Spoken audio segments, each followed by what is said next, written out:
today. Obviously, the Bucks have been the dominant team in this division, but we got 3 other teams that are looking to say something about it. So, what do you have to say about your headline? So, my headline coming out for this division is, and I don't like it coming out of my mouth, but we are going to talk about it more, how the Bucks just look the same, and they might be the same and perform the same. So they might reach another Super Bowl, and when they reach that Super Bowl, I'm thinking if Brady does win another Super Bowl, 8, I think the guy retires. I think no one will touch 8. I think 8's a perfect number, and I think he'll just be like, fuck, I got 8. Like, am I just gonna play again? Like, I'm 46. Like, I'll be 46. Like, I don't know what goes through that guy's mind, but I feel like if he wins again, he's gonna retire. So you heard it here first. If he wins the Super Bowl, I think he retires.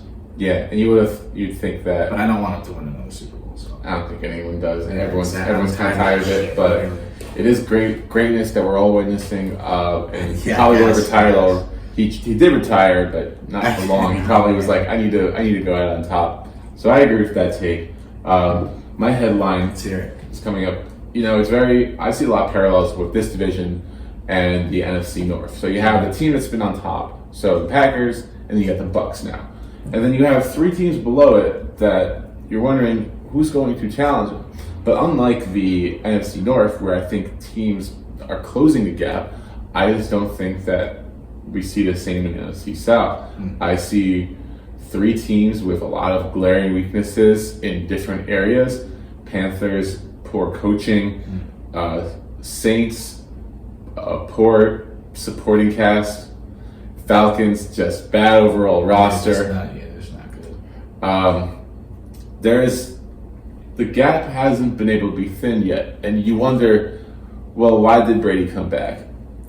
Do you see this division? If you have the opportunity to come back and I'm just gonna ride the playoffs real quick, it's pretty much I love that. a guarantee for the Bucks. So that's why Brady came back, and my headline is, it's never easy road for the Bucks coming up, but that doesn't mean we don't have a lot to talk about. So let's start off with our breakout player. Okay, perfect. Who do we got breaking out NFC South? So my breakout player, maybe he already broken out with the Tennessee Titans, and he won a playoff game for them. But I feel like this player in particular for this team, he needs to have a breakout season if they want to even be 500. So my player for a breakout of this division is Marcus Mariota, and he looks really good in training camp. It's just training camp and it's limited reps, but I think he looks really good. He's on a team that gave him an opportunity. I can't not see him taking advantage of this opportunity and playing to the best of his ability, using his arm and his legs. He is a Heisman Trophy winner who has amazing ability, and they used him last year for the Raiders in certain run situations. So I'm very set on him blowing up this year, but at the same time, I could just see him falling off, and they play Desmond Ridder more. But he definitely needs to have a great season if the Falcons even want to get talked about on Sunday morning. So, and he's been sitting behind Derek Carr for multiple years now. Yeah, he's gotten some playing time in rushing sets, sort of like how Jalen Hurts got his playing time at first. So, this is Mariota's real last ride to prove himself. He's got a starting job. Miraculous. He doesn't have help around him, but he's got the starting job. So I'm going to go for my breakout player, a guy given a great opportunity to succeed. So my breakout player is Marcus May. Okay. He's safety coming over from the New York Jets over to the Saints, replacing Marcus Williams. So Williams signs a massive deal with the Ravens. May signs a big deal, but a smaller deal nonetheless, with the Saints as a replacement. Now the Saints also got Tyrann Mathieu, but May's a little bit on the younger side. He did tear his Achilles last season, but before that, not very injury prone. And he had a lot of really good moments with the Jets. You might know him for his butt interception that he had the previous season. That might be his big play, but he's very solid. He was a very solid coverage guy and run support guy in the Jets defense that was very miserable. So he's never made a Pro Bowl. I think this is his year. He gets into the Pro Bowl and maybe even All-Pro, because the Saints have histories of developing good safeties with Marcus Williams, they had Malcolm Jenkins and Darren Sharper. Yeah, Darren Sharper. Lots of good talent on that safety side. So and their secondary is stacked. Yes, so I like May to break out this year. I love that too. Now, who's going to be your X factor for this division? I'm going to make my X factor twofold because one of the most volatile teams, and what I mean by that is teams where I'm having trouble predicting their record precisely. They have a wide range of outcomes, and that's the Carolina Panthers. There are two X factors for the Panthers. The first one is Christian McCaffrey. This one's a little bit more obvious. He's been hurt a lot the past 2 years. Yeah, hasn't been an X factor much, I would like to say.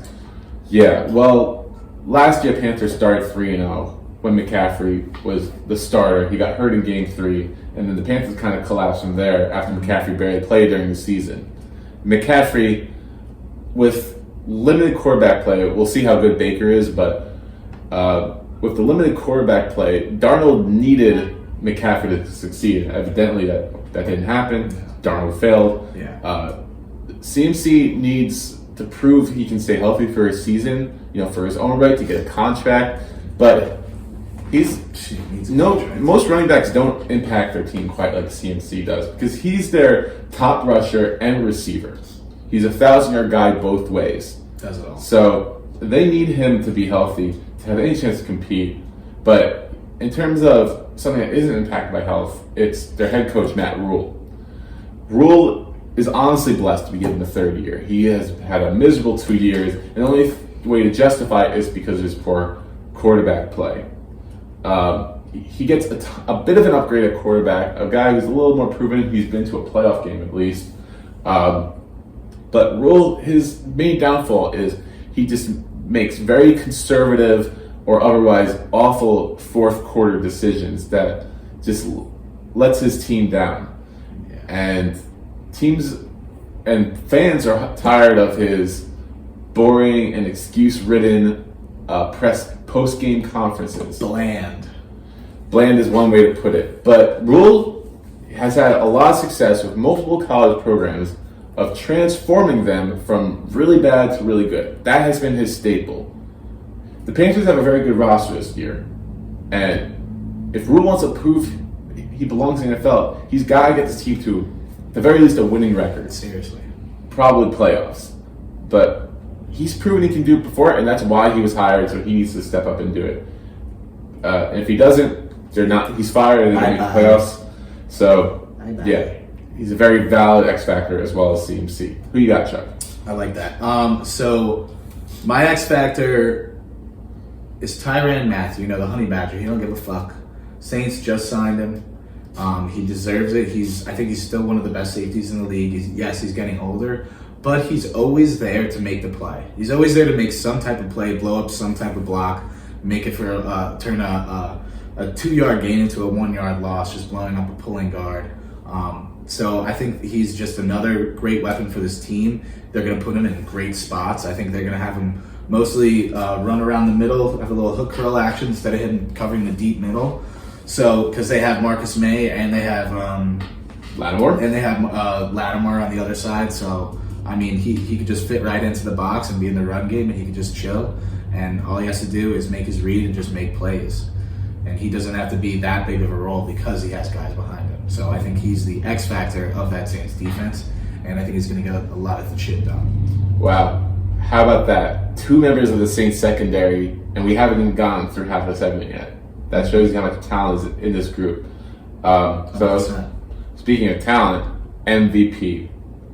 We all know the MVP of this division is Tom Brady, but it's no fun to just tell you what you already know. So let's go with some other guys. Chuck, who you got? So my MVP for this league, we're going to stick to the same team here. We're actually going to go with Jameis Winston. Woo. So with Jameis Winston at quarterback for the Saints, everyone, you're probably like, what do you mean he's going to be MVP? Like, Brady's there, like, fucking Baker's there, he's probably better. No, Jameis is the guy. So his stats, before he got injured, 14 touchdowns, 3 picks.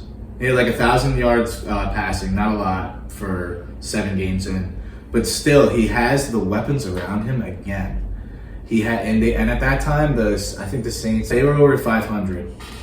Jameis was on his way to becoming like a very good quarterback. Like, I think he has the weapons around him now. He has the O-line. Like, he has the running back who does it all. So he has all these weapons. Like, why not go out and throw for 5,000 yards again? He's done it before. You don't think the why injury- not go out and beat the Bucks twice? Sorry, like, why not? You don't think the injury holds him back at all? No, I don't think so. I mean, he's had a whole year to get ready for the season. I think he looks crisp. I've seen clips of him getting the guys together at camp and, like, you know, his motivational speaks. He's like, you know, the one he's like, yo, W. Yeah, eat the like, W. He's still doing that. He's getting guys on board, you know. So, like, I think he's going to be the leader of this team. He's going to run the offense, and he's going to get the ball out to guys like Michael Thomas. Olave is going to be open because they're going to have to cover Landry. So the fucking sky is the limit for this guy. So he should be MVP. Yes, and as Chuck continues to hype up mediocre quarterbacks in the division, I will hype up my defensive players. So we talk about Brady, you know, obviously the quarterback of the Bucks, but the defensive quarterback of the Bucks is Devin White. Beast. Came in the league as a 5th overall pick and has proved his worth from the get-go. And Massive. the Bucks defense doesn't get talked enough about how good this unit is consistently over the past few years. Even with their injuries to the secondary that were very prevalent last year, the defense was still very good because you had that great run defense that sets the tone. And he was in the middle, just digging it Wreaking all up. havoc. He's like, "Nyah, nyah, nyah, nyah, nyah. Give me that." Yes. Guy's actually massive too. Yes. So I like Devin White, but I'm going to use this segment to talk about a bunch of defensive guys in this division that I think are underrated and don't get much love. So you got Devin White, Vita Vea, monstrous defensive lineman for the Bucks. Brian Burns, great pass rusher. He could be a breakout player in his own right. And then you got on the Falcons 2 guys that I really like. You got Grady Jarrett, one of the best defensive tackles in the league year after year, overshadowed because he's on a bad team. Yeah. And you got AJ Terrell, who made the All-Pro last year after a really bad rookie season, being one of the shutdown corners in the league. I'd like to also add J.C. Horn, Carolina Panthers, coming off an injury last year too. He's going to explode. Yeah, so there's a lot of defensive talent that isn't talked about in this division. Glad we could get to highlight that. Before we get to how we think this division will end up, what you got as a bold prediction? So my bold prediction, you know I'm big on Winston, right? Right. So with Jameis throwing the ball a lot, there's 3 guys catching it most of the time. The 3 main guys are going to be, 4 main guys, right? So they're going to have everybody on the defense that they're going to play against on the other side of the ball is going to have to worry about Michael Thomas. They're going to have to worry about Jarvis Landry, and they're going to have to especially worry about Alvin Kamara running it and catching it. So there's going to be a 4th guy that I think is going to be open all the time, and he's going to have the most yards as a rookie. So I'm taking Olave to win the Rookie of the Year offensive. I like that as a high stake guy. I think it's a great pick, and he's definitely got I think the he's a opportunity deep there. threat that nobody will look at, and he'll be open almost more than half the time. And you get the advantage of having Winston as quarterback because Winston will just sling it and not care about his interception. Exactly. Which will only help a lot because he'll be in more passing situations. So, But he's not going to throw a lot of interceptions this year because he's going to win MVP. We'll see about that.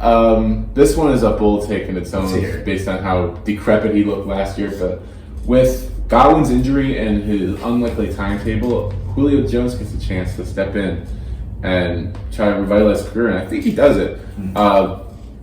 He's had a great quarterback in Matt Ryan before, but he's never had a Brady quarterback with him. And the Bucks love to run 3 wide receiver sets all the time. They needed someone to fill that role with Antonio Brown gone. And they got Mike Evans, and they added Russell Gage to free agency as a wide receiver 3. But Julio will add another dimension to his offense as a big, tall receiver. Maybe not as fast anymore, but he's still going to draw plenty of coverage. 100%. And I could easily see It's Julio out there. You got to account for that guy. Right, so I could easily see with the amount that the Bucks with the ball, Julio could come back with a 1,000-yard season. It might be his very last chance to prove it. So, if there's a year for him to get it done, this is the year. Facts. I have a question for you. Saw this online. Julio Jones, and people were saying, no, Julio Jones, Hall of Fame. Yeah, Well, the thing 100%. with Hall of Fame is that it's very difficult for a receiver to make it. You have to do something pretty special. But in his prime, Julio was extremely dominant. He had some incredible games. Falcons legend. If he had more touchdowns, it'd probably be a lock. But if he has a good campaign this season, maybe wins a Super Bowl, maybe he could ice it up. I agree. He's wearing 85. He's wearing number 85 for the Bucks. It's just kind of interesting. That's weird. He wore 2 last year and he's wearing 85. I don't know.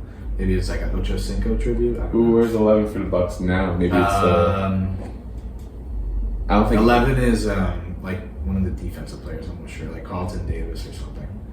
And then so 7 Pro Bowls, two-time All-Pro. You're saying like he needs to have he has to have like a record broken or something? I'm not saying that he needs to break a record. I'm saying, all I'm saying is another great season this year will solidify his stats. But there have been many great receivers. If you look at the wide receivers in the Hall of Fame, then it's going to be, you need to do a lot, essentially. You need to have Calvin Johnson as numbers. I guess you're right. Hey Julio, shout out Julio though. Have a good season. Shout out Julio. All right, before we get too far off the deep end, let's break down this division. So I'm going to start with let's hear it. My pick. So I'm going to start at the very bottom. So I got the Falcons at 3-14. We didn't talk too much about the Falcons beyond their 2 good defensive studs and Mariota. I think the Falcons are an easy last in this division. Yes. I have them going 3-14. Now, outside of tight end and corner, where is there a position of strength on the Falcons? Maybe kicker? Of course, shout out Younghoe Koo, Ridgewood, New Jersey. But the Falcons are one of the least talented teams in the NFL. That's no diss to Mariota, but if Mariota wants to prove himself, he's going to have to carry a lot on his shoulders because there's just not enough talent to go around. The run game sinks. The wide receivers are non-existent with Calvin Ridley gone. There is no pass rush to speak of, and the linebackers are decrepit. So this is going to be another season of the Falcons being a funnel on defense. Except this time around, they're not going to be able to put up the points that they usually do. So it's just going to be another messy season in Atlanta. Now I have the Saints coming in at number 3. The Saints did their very best to try to build their roster to make themselves more of a contender this season. But first of all, with Jameis coming off a torn ACL, I know you like him, but I personally have my doubts. I think his momentum was kind of stopped, and it's going to be hard for him to get back into that rhythm. You have other factors such as Kamara facing suspension. We don't know what Michael Thomas we're going to get this year. They lost. He's going to wait for like 2 years. They had to make some cuts to this team this offseason, losing Marcus Williams and even bigger, Teron Armstead, their prize left tackle.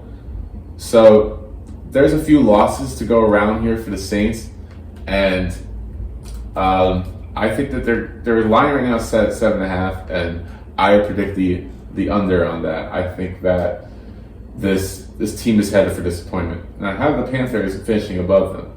Really, the only thing here holding back the Panthers is their coaching. I think their coaching is too mediocre for them to be a 10-win team. Otherwise, they would be a 10-win team. They get Baker in, who, people forget last year Baker had a shoulder injury in week 2 or week 3. He was playing hurt, and they didn't want to throw the ball with him.